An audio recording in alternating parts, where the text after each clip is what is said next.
This past December, I was sitting around a table, having lunch with some English teachers, when one of them started sharing how she had recently caught a student cheating on an essay using this new form of artificial intelligence called ChatGPT.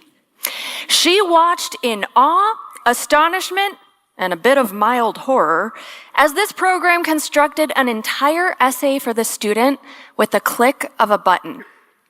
The initial reaction around the table was disbelief. There's no way that AI can write a quality essay. Naturally curious, I whipped out my laptop to test it out.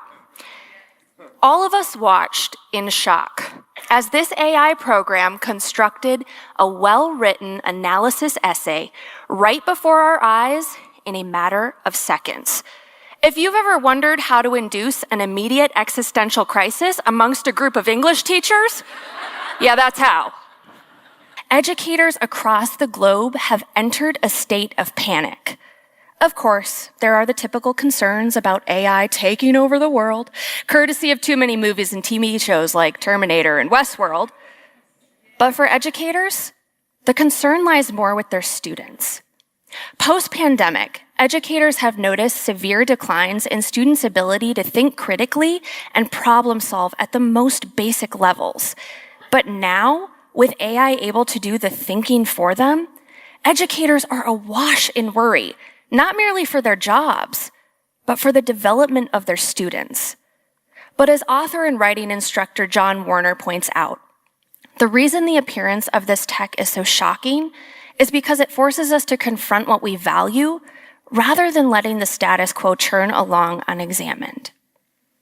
Do students really need to know how to write a 5-paragraph, rigorously structured essay? Or do they need to understand how to approach a concept, break it down, and organize it into bite-sized pieces? Since the dawn of time, teachers have been posed the question by students, when will I use this in real life? Well, now is the time to come up with a concrete answer to that question. Because the truth is, many of the assignments given in the classroom really don't prepare students for real life. When are students going to need to know how to diagram a compound, complex sentence? Unless you end up an English teacher, chances are never. If students feel as though what they are learning in the classroom will benefit them in the long run, they will become invested in the learning and won't be looking for shortcuts to simply get the work done. But instead of embracing and learning from this new technology, many schools across the country responded to the public release of ChatGPT by immediately blocking it and other AI applications on all school-sanctioned devices. But is it beneficial to restrict student use of a technology that businesses around the world are using? Or should we instead teach our students how to interact with AI safely and productively? Blocking ChatGPT and similar AI applications won't work. It will only make the programs more intriguing for students. Who wouldn't want to explore the secrets this technology holds that has caused such an adverse reaction amongst their teachers? Plus, we can't control what students do outside of their classrooms and school buildings. It's all too easy for students to pull up this program on their phone when they go to the bathroom, or simply access it on a different device when they're completing their schoolwork at home. And once Microsoft and Google integrate this technology into their Office suite products, unless we want to regress to the pre-internet age of paper and pencil, we won't be able to avoid AI in the classroom. We will never be able to truly and fully block it.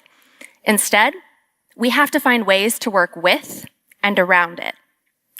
I think most educators would agree that the goal of education is to help our students learn how to think critically and problem solve. AI technology can be incorporated into the classroom in ways that actually engage students in critical thinking.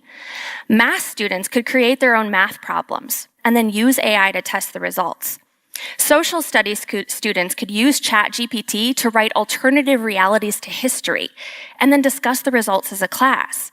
Science students could use the chatbot to adopt the voice of a famous scientist and then engage in a stimulating conversation about their discoveries. Students can also utilize AI to help edit their writing, practice vocabulary terms, provide individualized tutoring, and edit their ideas and research. And we need to use this time to adapt accordingly. Just as the internet did before it, AI is going to weave its way into every facet of our lives. The process has already started. We're already carrying around little AI machines in our pockets and purses. And while ChatGPT and GPT-4 are far more advanced than Siri or Alexa, they too will eventually become a staple in our everyday routines. Large language model, generative AI, is going to change the landscape of the world's economy and launch us into a new era of education. Schools need to start teaching their students how to use AI safely and effectively, and teachers need to begin reevaluating and redesigning their curriculum so that next year, we're not sitting around a table in shock as our coworker shares how they just caught a student cheating using whatever form of AI is coming next.